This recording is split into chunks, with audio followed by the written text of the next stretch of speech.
2020, we shut down cities, grounded flights, and closed schools based on models, math models. And if you were watching the news, you probably saw graphs showing the infamous curve that we were all trying to flatten. But where did that curve come from? Today, I will show you one of the real tools scientists use to understand and predict disease outbreaks.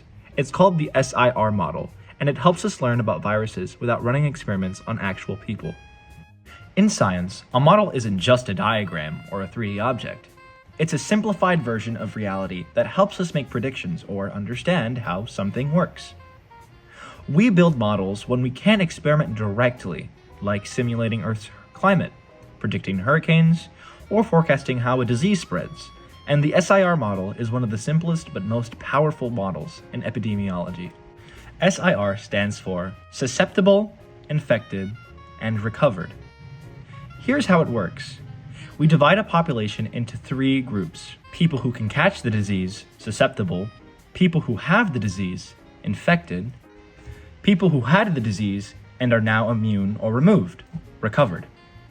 The model uses differential equations. Don't worry, we won't dive too deep into math, but basically, it describes how people move between these groups over time. What makes this so useful is that it gives us curves: how fast disease spreads, when infections will peak, how many people will be infected at once.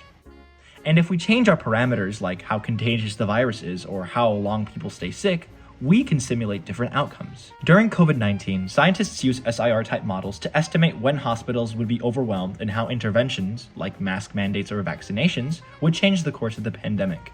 Here's a basic SIR curve. At first, most people are susceptible.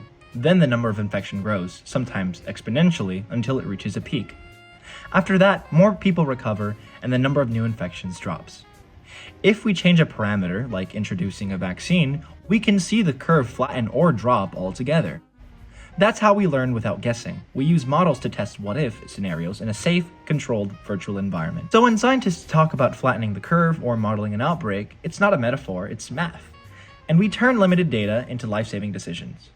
The SIR model doesn't give us perfect answers, but it gives us a framework to learn them from. And that's what science is about. Not just answers, but better questions.